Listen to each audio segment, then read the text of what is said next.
Anda menyaksikan Kompas Bisnis bersama saya Brewara Tenaya, Saudara. Gencatan senjata di Iran yang diumumkan oleh Presiden Amerika Serikat langsung diikuti oleh turunnya harga minyak mentah dunia. Sebelumnya Iran mengancam melumpuhkan Selat Hormuz sebagai jalur distribusi laut minyak dunia. Apa strategisnya Iran dan Selat Hormuz bagi Indonesia? Berikut ulasannya. Secara historikal, minyak dan Timur Tengah nyaris tidak pernah stabil. Keduanya seakan diciptakan selalu bergejolak. Perang antara Iran, Israel, dan kini Amerika Serikat terlibat membuat harga minyak mentah dunia naik turun. Fokus dunia saat ini bukan sekadar aksi militer, melainkan keberlangsungan Selat Hormuz sebagai jalur distribusi laut minyak dunia. Ancaman Iran menyerang Hormuz jika terrealisasi dipastikan mengacaukan dunia, termasuk Indonesia sebagai net importir minyak. Ini adalah peta Selat Hormuz, letaknya sangat strategis di Timur Tengah. Punya lebar 54 km, Hormuz merupakan pintu gerbang Teluk Persia sekaligus jalur rantai pasok berbagai komoditas dunia. Reuters bahkan bilang selat ini berkali-kali menjadi pusat ketegangan dunia dalam 10 tahun terakhir. Pakai data Badan Energi Internasional pada tahun 2023, minyak mentah yang diangkut melewati Selat Hormuz rata-rata 20 juta barel per hari. Volume ini hampir 30% dari total perdagangan minyak dunia. Sekitar 70% minyak mentah itu ditujukan ke negara-negara di Asia seperti Tiongkok, India, dan Jepang yang merupakan pembeli terbesarnya. Hormuz juga merupakan jalur ekspor bagi 20% gas alam cair dunia. Indonesia sebagai net importir minyak lewat Pertamina juga sudah mengantisipasi jika Selat Hormuz diganggu perang. Beberapa jalur alternatif akan ditempuh sebagai antisipasi.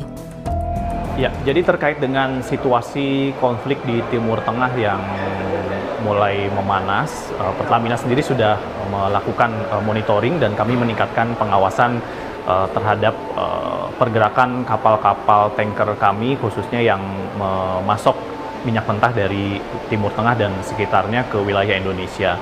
Melalui Pertamina International Shipping, kami juga sudah mengecek dan sudah memastikan bahwa seluruh kapal yang melewati rute internasional saat ini dalam kondisinya aman, sehingga pasokan masih berjalan dengan normal. Pertamina juga sudah memitigasi dan merencanakan sejumlah rute alternatif jika memang nanti eskalasinya akan meningkat. Sejak perang pecah di Iran karena Israel, harga minyak mentah dunia melesat ke atas $70 Amerika Serikat per barel dari sebelumnya di level 60-an dolar. 23 Juni 2025, harga minyak sedikit melandai karena Presiden Amerika Serikat Donald Trump mengumumkan gencatan senjata setelah pangkalan militer Amerika di Qatar diserang Iran. Minyak yang langsung landai setelah pernyataan Trump juga membuktikan pergerakan harga komoditas ini tidak hanya dipengaruhi oleh stok dan permintaan, melainkan oleh persepsi. Inilah yang harus diwaspadai Indonesia. Beruntungnya harga minyak dunia jenis Brent yang jadi acuan Indonesia belum melebihi asumsi APBN di level $82 Amerika Serikat.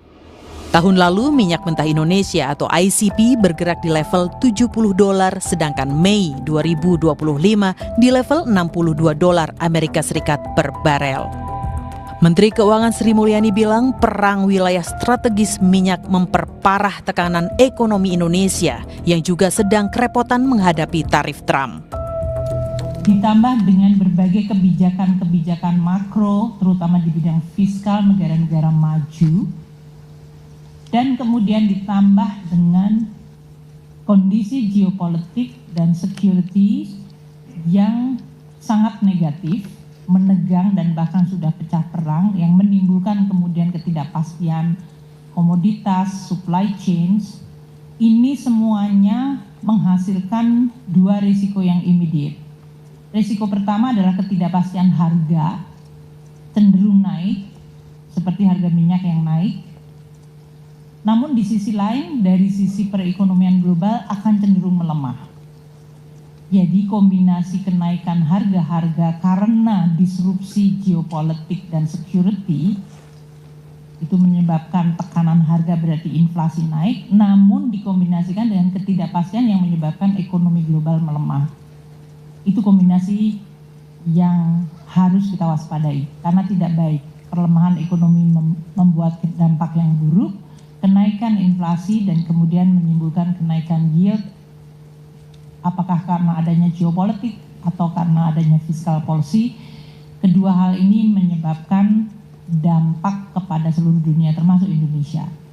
Ini akan juga menggerakkan nilai tukar dan juga suku bunga global. Sebagai informasi, salah satu kilang terbesar di Indonesia yaitu Cilacap masih sangat bergantung impor atau suplai minyak mentah jangka panjang dari Saudi Aramco. Jika Selat Hormuz tutup, akses atau rantai pasok akan terganggu. Di satu sisi, kenaikan harga minyak setiap $1 Amerika Serikat juga membebani APBN sampai 10 triliun rupiah. Diah Megasari Anjaya, Tim Liputan, Kompas TV.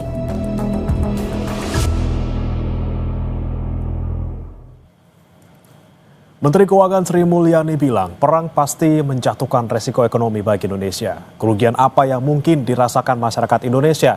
Apakah harga BBM beresiko naik? Kompas Bisnis akan bertanya ke Kepala Ekonom Bank Sentral Indonesia. Maksud kami Bank Sentral Asia, David Sumual. Selamat pagi, Pak David. Selamat pagi, Mas Bre. Ya, Pak David, kita sebelum ke Iran ke Amerika Serikat dulu. Ini kalau kita lihat secara historikal, ini kalau misalnya data ekonomi Amerika Serikat lagi jelek-jeleknya nih Pak. Kemudian yang salah satu yang terbaru ini adalah defisit anggaran yang tembus sampai 1 triliun dolar Amerika Serikat. Kemudian muncullah perang di Timur Tengah. Apakah ada nih Pak korelasi antara data ekonomi yang buruk dari Amerika kemudian dengan pecahnya perang? Ya, kalau kondisi Amerika memang sejak tahun lalu itu kecenderungan melemah. Jadi kita lihat pertumbuhannya melemah dan ini juga diikuti juga dengan penurunan suku bunga Fed. Ya, suku bunga Fed itu kan sudah diturunkan sekitar 1% ya. Dan ada wacana dan juga kalau di Fed itu ada namanya dot plot ya. Jadi proyeksi dari anggota Fed terhadap suku bunga Fed ke depan. Nah itu mereka memproyeksikan antara 50 sampai 100 basis poin lagi penurunan di tahun ini. Jadi sebenarnya sebelum pecah konflik ya, itu sebenarnya sebelum serangan Israel ke Iran itu sejak tahun lalu sebenarnya ekonomi Amerika Serikat juga sudah melemah. Dan saya pikir tidak ada kaitannya antara konflik di Timur Tengah dengan pelemahan ekonomi di Amerika secara direct seperti itu. Oke, tapi kalau kita kemudian sekarang ke Iran nih, Pak David. Ini Trump mengklaim akan ada gencatan senjata total beberapa jam ke depan. Nah, kemudian pagi ini kita lihat harga minyak mentah langsung landai nih. Dari kemarin kita pantau kalau Brent nih sekitar 78, kemudian pagi ini ke 67, nih Pak. Ya. Apakah ini buktinya bahwa harga minyak ini tidak mutlak dipengaruhi oleh supply and demand? Apakah karena ada asumsi saja seperti itu? Sebenarnya kondisi pasokan minyak global itu sekarang dalam kondisi yang oversupply ya. Jadi dalam setengah tahun terakhir itu oversupply. Namun kita lihat itu kenapa sebenarnya fundamental dari minyak itu memang sebelum pecah perang itu bergeraknya di $65. Nah, setelah pecah perang ini ada premi risiko ya sekitar tambahan sekitar 10 sampai $15 barrel ya, dolar per barrel. Dan ini yang membuat harga minyak melonjak. Nah, sebenarnya ada satu premi risiko lagi yang syukurnya ini nggak kejadian, yaitu penutupan Selat Hormuz. Ya, ini banyak yang memperhitungkan, kami juga memperhitungkan bisa ada tambahan premi lagi itu sekitar $25 ya dari kondisi sekarang ya. Jadi memang lebih digerakkan oleh sentimen, memang pergerakan minyak akhir-akhir ini, Mas Bre ya, akibat kotet ini ya, balas-membalas ya antara Iran dan Israel. Ya. Oke, kemudian bagaimana harga minyak ke depan jika memang konflik ini terus berlanjut dan sampai Selat Hormuz ditutup? Jangan kemana-mana saudara dan Pak David, kita akan bahas usai jeda berikut, tetap di Kompas Bisnis. Bisnis bersama saya Bremana Tenaya, saudara, dan masih bersama kami juga Kepala Ekonom Bank Sentral Asia David Sumual. Kita lanjutkan Pak David. kalau misalnya ini konflik antara Iran dan juga Israel tidak mereda juga, kemudian sampai-sampai amit-amit Selat Hormuz ditutup, Anda bisa proyeksikan berapa harga minyak dunia? Apakah bisa mencapai $100 Amerika Serikat, Pak, per barel? Ya, ini masih sangat dinamis sebenarnya perkembangannya ya. Apakah gencatan senjata ini betul-betul dilakukan oleh kedua belah pihak, ini juga masih dalam tanda tanya tentunya ya. Nah, ini kita harus tunggu perkembangannya dalam 1 minggu ke depan paling tidak ya.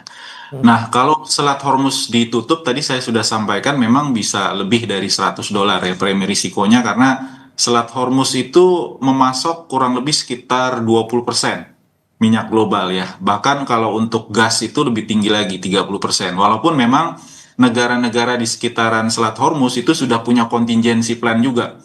Seperti misalnya Uni Emirat Arab maupun Arab Saudi, mereka sudah punya pipa sebenarnya ya, menyiapkan diri terhadap kemungkinan terburuk.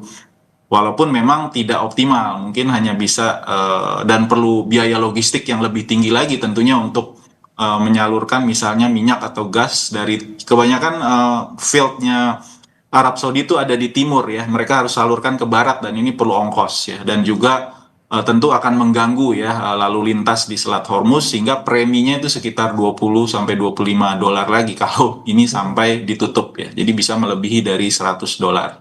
Oke, kalau misalnya minyak mentah dunia sampai ke 100 gitu ya, kemudian apa pengaruhnya ke harga jual BBM kita, baik subsidi maupun subsidi? Karena kita memang masih menjadi importir minyak dari Arab Saudi, Pak David. Ya, betul.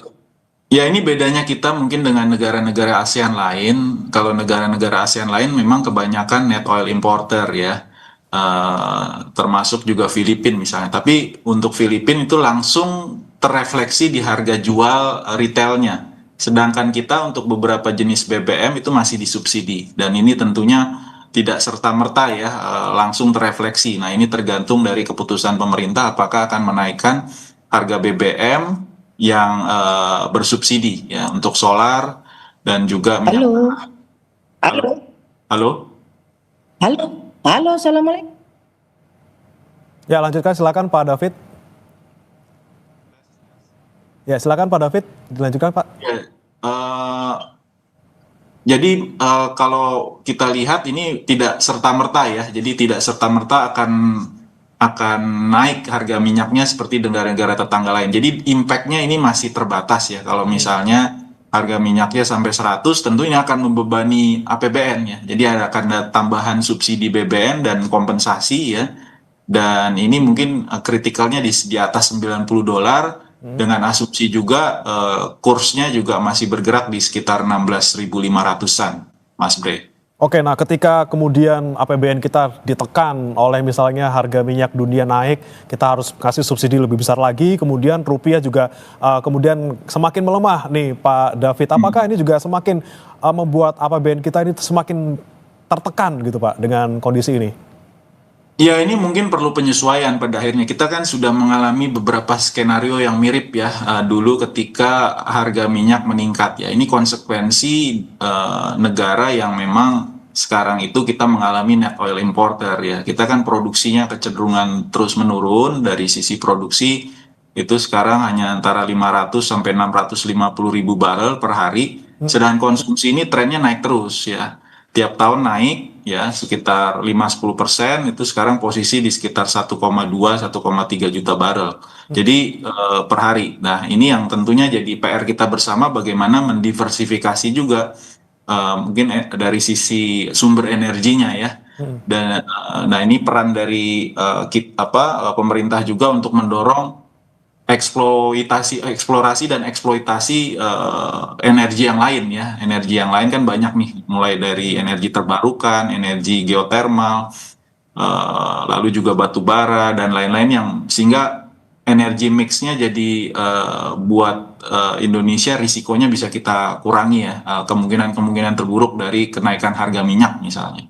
Oke, bisa cari alternatif sumber lain ya Pak ya. Kemudian tapi kalau kita lihat proyeksi rupiah sekarang ini Pak, kemudian apa Anda lihat jangka panjangnya gejolaknya seperti apa? Apalagi misalnya sekarang investor asing lagi ragu-ragu gitu ya untuk ke Indonesia, pasar keuangan kita lagi seperti ini gitu ya di negara-negara berkembang ini. Seperti apa Anda melihatnya?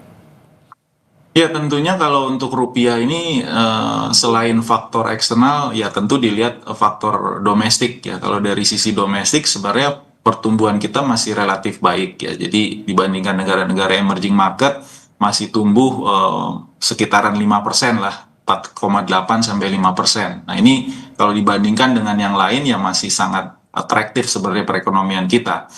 Tapi memang kita cukup vulnerable kalau ada gejolak-gejolak ya seperti tarif ini kan juga yang menyebabkan rupiah kita tertekan nih, salah satunya adalah gejolak akibat perang tarif ya. Nah ini yang kita khawatir karena juga peran dari asing di pasar portofolio juga masih relatif lumayan besar gitu ya. Jadi keluar masuknya asing di pasar portofolio itu juga bisa mempengaruhi stabilitas dari rupiah sendiri, Mas Pri. Oke, baik. Tapi kita kembali ke minyak nih Pak. Memang sekarang beruntungnya nih kenaikan harga minyaknya masih di bawah asumsi APBN, di bawah 82 dolar Amerika. Tapi apakah kita harus antisipasi dari sekarang? Dan kira-kira kalau ke depannya memang amit-amit gitu ya Pak, di atas 82 ataupun 100 sampai minyak melesat, kita prioritasnya kemana nih Pak? Kita bengkakkan subsidi dari APBN sampai kayak gitu, apakah nanti kita naikkan BBM harganya ketika misalnya